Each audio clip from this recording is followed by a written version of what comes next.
significant budget cut which affected some of our programs including the medical assistance program. Marami po sa ating mga partners, ma'am, including the healthcare providers ang nasasabing they are willing to partner again with OVP if given the chance. Ano po yung tugon natin dito, ma'am, na marami po ang willing na tumulong at handang maging kaagapay ng OVP sa pagbibigay po ng serbisyo sa mga Pilipino? Nagpapasalamat kami sa kanila, no, sa ating mga healthcare institutions, sa kanilang partnership sa Office of the Vice President and sa kanilang recognition sa kahalagahan noong serbisyo na naibibigay natin sa mga underserved communities natin, hindi lang dito sa Mindanao kundi sa buong Pilipinas. Nakakalungkot lang dahil wala na kasi kaming medical and burial assistance. Ito ay tinanggal. Hindi namin siya malagyan ng budget dahil tinanggal talaga yung line item sa Office of the Vice President nung lumabas yung budget ng Office of the Vice President sa General Appropriations Act. Kaya matitigil yung medical and burial assistance, pero masaya kami dahil nandyan pa rin yung mga healthcare institutions na handa makipag-partnership sa mga susunod na taon kung magkakaroon tayo ng budget. Last po, ma'am. VP, with our strong partnership with various sectors, ano po yung maaasahan ng ating mga kababayan mula po sa tanggapan ng pangalawang Pangulo in the next coming years, especially katunaas sa mga GIDA area, ma'am? Oo. Patuloy pa rin ang mga proyekto at programa ng Office of the Vice President. Nawala lang yung medical and burial assistance at nawala yung feeding program natin, ang Pansarap feeding program natin dahil hindi na talaga namin ma-stretch yung budget na inilaan para sa Office of the Vice President. Pero lahat ng ibang pang mga budget, lahat ng iba pang mga proyekto kung nakikita nyo ay tutuloy pa rin sila. In fact, sa aming 1 million trees na sana ay target ngayong 2028 matapos 1 million. Kung nakikita nyo kanina, approximately nasa 800,000 na tayo. So expectation namin ay matatapos natin ngayong taon ang 1 million trees para sa ating bayan mula sa Office of the Vice President at sa ating mga partners. Ang usapan na lang namin ay itutuloy pa rin namin yung tree planting beyond sa target namin na 1 milyong puno. Thank you. Next question, Katrina Domingo, ABS-CBN. Good morning, good afternoon, VP. Ma'am, magkano po yung hihingi na budget ng OVP sa 2026? And ano po yung flagship programs considering na nawala na yung iba? Sa 2026 budget, submit kami ng proposal na 733 million pesos. Hindi siya kalayuan doon sa approximately 700 million na ibinigay noong nakaraang taon para sa Office of the Vice President. Hindi siya malayo sa 2025 budget ng Office of the Vice President. Ma'am, follow-up, bakit po hindi kayo nag-propose ng mas mataas na budget? Bakit po virtually retained na lang?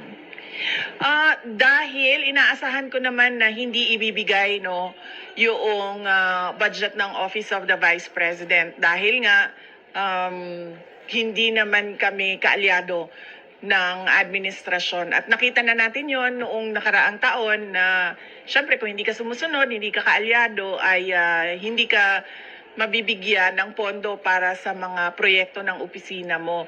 Kaya nagdesisyon ako na kung ano yung budget na ibinigay ngayong taon na ito, ay yun din yung budget. Naglagay lang kami ng konti para sa inflation, yun din yung budget para sa susunod na taon. Dahil ayaw kong napapahiya at pinapahiya yung mga ibang personnel ng Office of the Vice President, lalong-lalo na kapag nandun na sila sa House of Representatives or sa Senate na nakaharap yung ating mga miyembro ng Kongreso. Last follow-up on this topic lang. Ma'am, haharap pa rin po ba kayo sa budget panel given na hindi naman po kayo nang hihingi ng additional funds for next year? Ang Office of the Vice President, oo. Kayo, personally. Ako hindi pa kasi hindi naman namin alam kung kailan yung schedule. Wala pang ibinigay na schedule para sa Office of the Vice President sa mga hearings, no? So mahirap sumagot kapag hindi natin nakikita kung may conflict yung schedule. But definitely haharap yung Office of the Vice President sa pagsumite ng budget namin at yun. Okay. Next question, Arjun Relator, GMA News. Fine Buntag, VP. Ma'am, with a slim margin, ma'am, with the proposed ninyo na 2026 budget with 2025, meaning po ba na retained lahat yung mga programs and project na ipapatupad next year? At paano po yung nangyari dun sa mga partners natin, dun sa mga slashed or reduced programs with 2025, ma'am? Oo, yung mga partners natin sa MAB at sa Pansarap ay nabigyan na sila ng abiso, no, na wala na budget yung medical and burial assistance at wala na rin yung budget ang Pansarap. So, i-discontinue na namin yung project at yung partnership sa kanila. Follow up. So, expected, ma'am, na for next year, the same projects pa rin yung ipapatupad ng OVP. Wala nang may dadagdag po. Yes, oo. Wala kaming madagdag na projects for 2026. Tutuloy pa rin lahat nung nakita nyo, maliban lang sa Pansarap tsaka sa medical and burial assistance. Thank you, ma'am. Any other questions on this matter? Question. Good morning po, Ma'am VP. Ang question ko po ay may kinalaman po sa case po ni former President Duterte. Okay. Any other questions with the institutional topic? None. So let's move with the next topic. Kat, you have the next topic. Yeah. Ma'am, you earlier mentioned in an interview na you are... Ma'am, para iterate na lang yung comment nyo regarding the call for some senator judges to inhibit, specifically those daw po na who you endorsed in the 2025 midterm elections. Okay. Hindi kasi tayo pwede magpa-inhibit ng mga tao, ng mga senators, hindi kasi tayo pwede magpa-inhibit ng mga senator judges based on bias. Dahil ang posisyon lang naman ng isang tao is you are for or against, Inday Sara, no? Kung ganun ang ating basehan sa inhibition, ay dapat din natin ipa-inhibit ang mga senators na meron ding bias against Sara Duterte, no? Tulad na lang ni Senator Risa Ontiveros na in a public speech, sinabi niya na kailangan talaga ano bang term na ginamit? Kailangan burahin or kailangan wasakin, kailangan sirain, gibain ang pamilyang Duterte. So